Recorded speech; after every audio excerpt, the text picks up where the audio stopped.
Morning student, आज class 6 के लिए चैप्टर 10 है मैं और उगता गया। इस कहानी के निष्कर्ष से एक अनुच्छेद का पता चलता है कि हम अपने तुच्छ स्वार्थ के लिए किसी दूसरे व्यक्ति को काफ़ी परेशानी में डाल देते हैं। तुच्छ का अर्थ होता है छोटा, यानी हम अपने व्यक्तिगत स्वार्थ के लिए, छोटे मोटे अपने स्वार्थ को सिद्ध करने के लिए दूसरे व्यक्ति को परेशान करने में थोड़ा भी झिझकते नहीं हैं। यह स्वार्थी व्यक्ति का पहचान है, क्योंकि उसे यह पता नहीं होता है कि जिस व्यक्ति को हम परेशान कर रहे हैं वह भी मानव है। हो सकता है वह किसी मजबूरी से अपने आप को हमारे साथ जुड़कर सहयोग कर रहा है, तो क्या व्यक्ति का यही पहचान है कि हम उसकी परेशानी का नाजायज़ फ़ायदा उठाएं? जैसा कि शीर्षक में ही बताया गया है कि मैं और उगता गया, यानी जिस कार्य से हमें कोई दिलचस्पी नहीं होती है वहाँ हम उगते हैं। एक सज्जन के बारे में कहानी आई है कि भयंकर गर्मी का दिन था। दोपहर के समय में लोग आराम करना पसंद करते हैं और वे घर के सारे लोग आराम कर रहे थे कि एक अनजान व्यक्ति ने दरवाजे पर दस्तक दिया। दरवाज़ा खटखटाते समय ही वह घर के मालिक ने समझ गया कि जरूर यह कोई अपरिचित व्यक्ति है। जब वह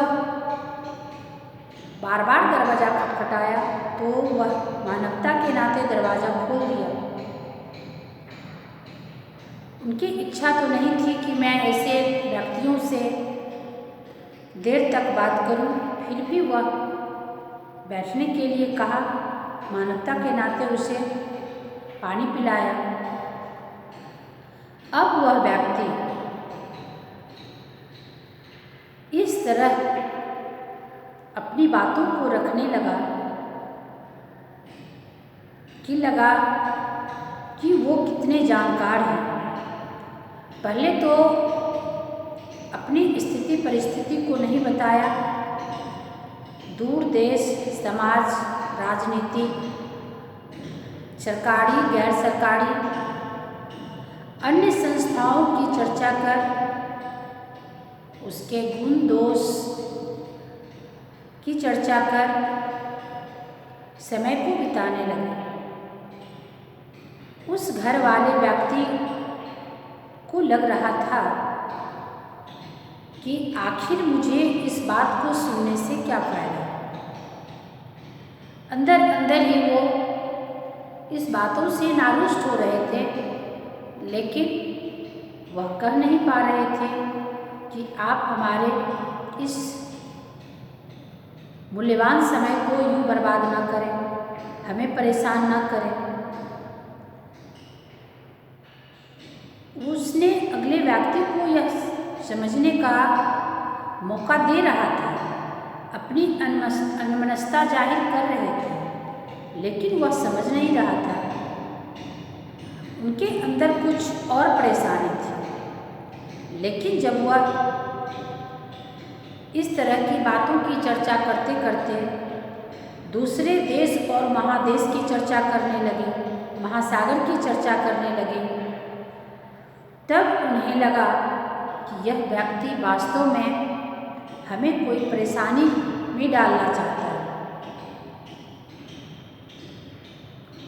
और जब वह अतिथि भी यह समझ गया कि हमारे बातों से यह कोई दिलचस्पी नहीं ले रहे हैं, तो बाद में जाकर कहते हैं कि मुझे कुछ पैसे की ज़रूरत है।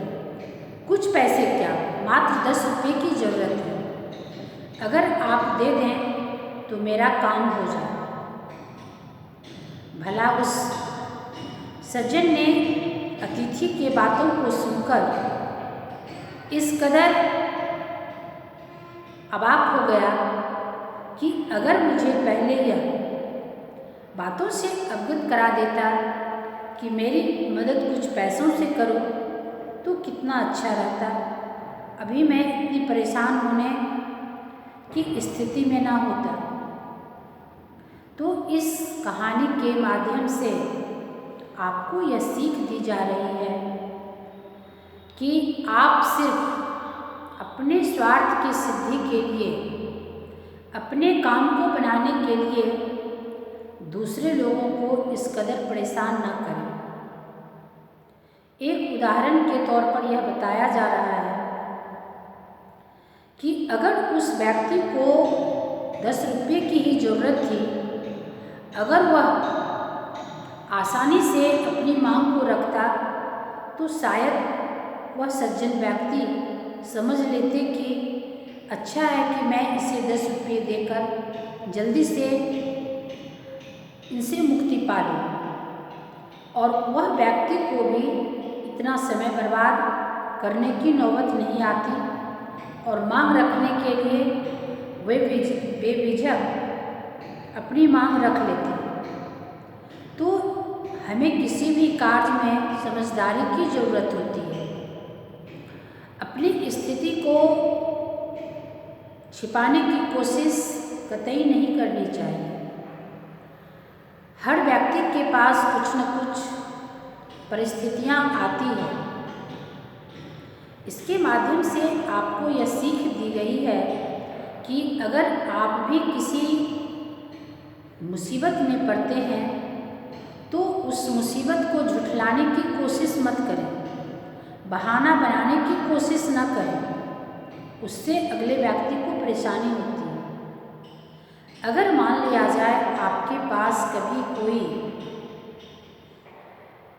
अति आवश्यक वस्तुओं की जरूरी पड़ गई है तो आप अपने घर में, दोस्त के पास, समाज के पास अपनी मांग को रख सकते हैं, अपनी परेशानी को बता सकते हैं। हो न हो वह परेशानी आपकी अविलंब समाप्त हो जाए। अगर आपका मांग उचित है, अगर आपकी आवश्यकता निहित है तो लोगों के नज़र में वह अवश्य जाहिर होती है। अवश्य वैसी बात समझ में आती है कि वास्तव में यह व्यक्ति ज़रूरतमंद है और इसकी मदद हमें करनी है।